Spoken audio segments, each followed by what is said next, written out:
97 out of the box, H Challenge #1 hip hop and R&B station. Keisha Nicole. It is back to the Money Monday with Money Talks. And I got a special guest here today. CEO, author, serial entrepreneur of Business is War, the author of Business is War, Elliott Forman. Good morning. Good morning, everybody. How you doing? Good. How you doing? I'm happy to be here. You know, this is my second home away from New Orleans. Okay. Yes. What part of New Orleans you from? I'm from all over. I was born originally in the heart of the city in Charity Hospital, but, you know, now I live on the West Bank. Okay, got you. My family's originally from New Orleans. That's why I asked. Really? Yeah. So my granny is originally from Magnolia Projects.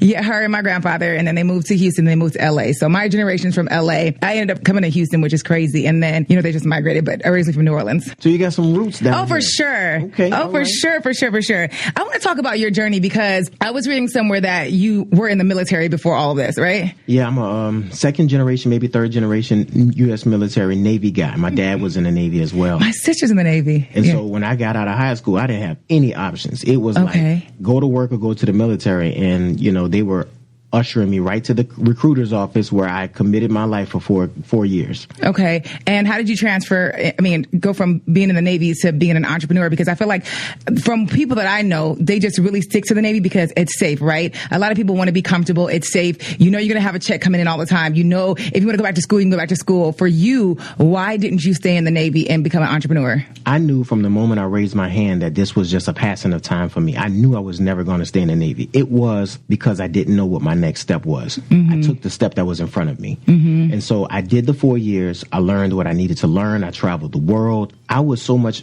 further ahead from the people that I left when I went into the military to when I came out. So I came home and my friends weren't my friends anymore. We were still cordial, but our mindsets were very different. So your mindset shifted and theirs stayed the same. It's almost like, you know, I don't want to say it, but they were incarcerated in their particular city and I was not there. And so by coming back, I'm like, they're talking about the same things that 4 years ago when I left. And so I got home and I scrambled to, you know, try to figure out what I wanted to do. And I ended up turning professional as a boxer.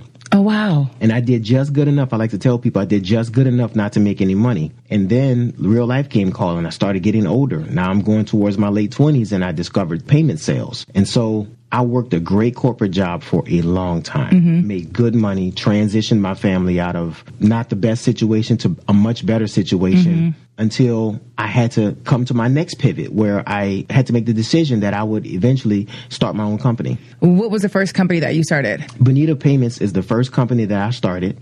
I can keep it going for as long as I want to because I've mastered my skill set. I know what I'm doing. Serial entrepreneur to me means that you are just scammering, just doing anything you can to try to get something to stick. For me, wherever I am, the company is. And so I didn't need to just start a million companies, but I have invested in a lot of companies. Okay. So that's where the serial part comes from. Okay. I know that Houston is always top 10 for entrepreneurship. A lot of people in Houston are entrepreneurs. So I want you to break down what it's like having a business and how to sustain it from start to finish. Well, let me tell you something. Business is not only war, it's real treachery. I mean, the guy next to you is trying to undercut you. Human resources are a minefield, a battlefield that you're going to struggle with. I speak in the book about the battlefields of business being taxes, human resources, market cap, cost of goods and services, retail versus services, mastering your craft.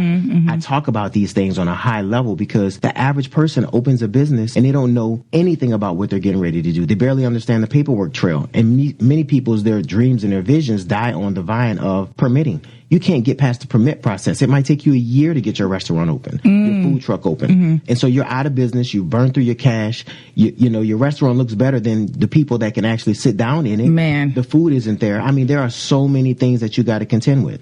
Would you recommend that someone quit their day job to start a business, or should they be working on that business while they have that job? I absolutely believe that you need to put in the reps. Okay, there's a reason Steph Curry got to where he is because he started shooting as a little boy and graduated from every academic level all the way up to the top. And so when it comes to business, you cannot just open the doors and think that luck is going to be on your side. Now, good fortune favors the few, but that doesn't mean that you need to go and stake your flag when you don't even know what the soil looks like. So what would be the first thing someone should focus on when starting a business?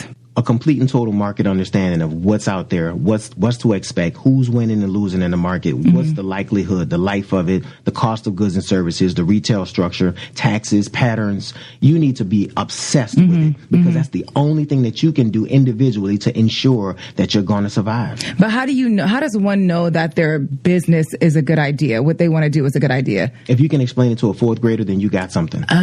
But if you got to run through complex scenarios and what ifs and hyperboles, then guess what? You don't have a business. You got a math problem, and nobody likes math. So what would you say the biggest mistake you think people make when they open up a business? I think they start the meter too soon. Most people literally go lease a location and don't have a permit. Most people go lease a location, start paying utilities, buying internet, don't even have the computers in there. I mean, it's crazy how much people do in preposition to their business getting off the ground, and they're not even ready to make money yet.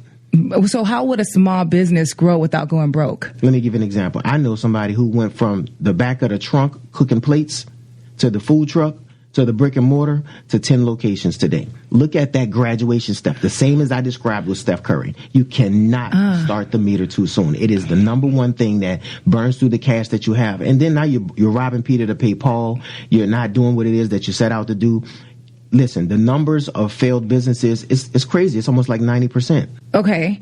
So if somebody does have a dream, right, they have everything down on paper, they go in, they start this business. How do they sustain it when things like, remember we just had COVID or like a recession hit? How do they sustain this business through those times?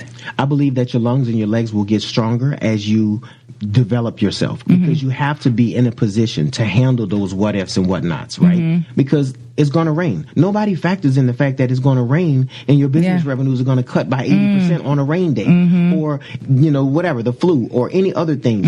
If those things can derail your business, then you don't have a business, you have a dream. So how much do you think one person, if somebody's listening right now and they say, I have a dream and I want to turn into a business, how much money, say for instance, they want to open up maybe a food truck, how much should they have saved up in order to start this business? Okay, you like cooking, so you're going to start a food truck, right? I like that. That's a great one. Let's start there. Okay. Number one, are you a master of cooking food? Let's just be honest. Are you a real master of cooking food? Number two, do you know what your menu looks like and what you want to cook actually? Okay, well, most people don't even have that broken down to a science. How much profit is in each plate? Do you know how many plates you need to cook every day in order to sustain, and how many you need to cook each day to grow? So I do recommend that you do it, but I do recommend that you take it in serious steps. Treat your business like something that you're responsible for, because it's a child. You have to raise it.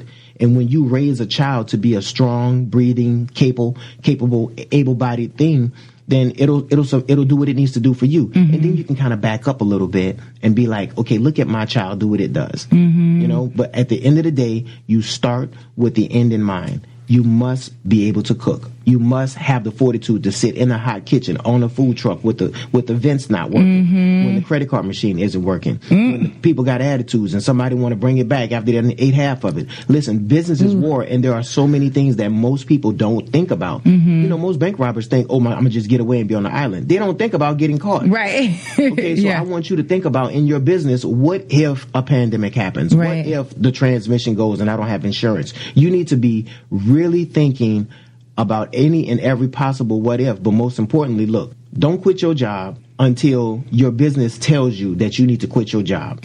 Social media makes it look so easy. I think people get this misconstrued. They look at social media like, oh my gosh, somebody opened a business. And you know what I do like for social media? You do see a lot more entrepreneurs, young entrepreneurs that are, I don't know, they're selling all kind of stuff or doing all kind of stuff. They're making money. And then you do see them, maybe fail later on. But a lot of people look at social media and they're like, oh, I could do that too. And it's just not that easy. Well, let me tell you what, entrepreneur marketing is an entire field of playing games with people and all that other stuff. You get what I'm saying? So listen, I know guys right now that are renting cars to shoot videos. That's crazy. Shooting lifestyle videos. So people like the lifestyle of an entrepreneur, but they don't actually understand that there's a lot that goes on behind closed doors when nobody's looking.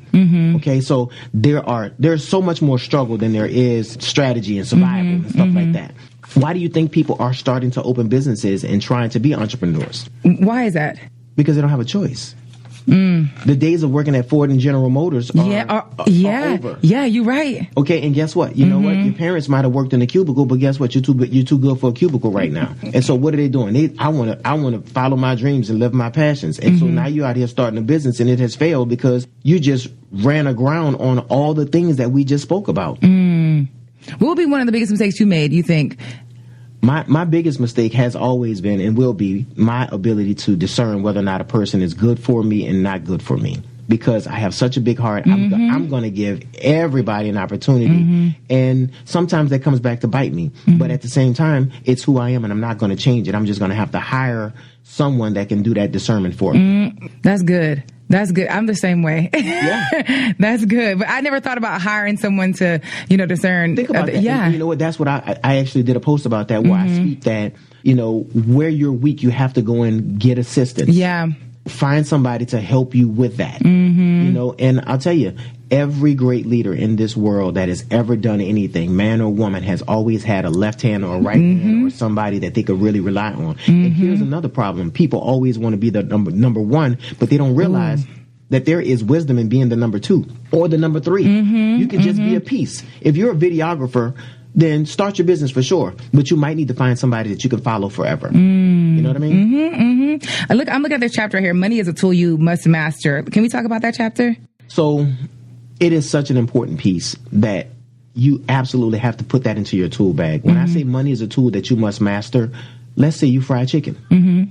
Chicken is a product. You put it in, you buy it for $5, you sell it for $9, right? Okay, well, money is the same thing. If you borrow money at, whatever percentage, and then you have to pay it back at whatever percentage, then you need to figure out how you can incorporate that and ingrain that into your strategy so that you can maximize the return on profits. Money is a tool, just like the chicken you fry in the kitchen. Hello? Okay, Business Award. Where can they get your book, Mr. Forman? You can get it on Amazon.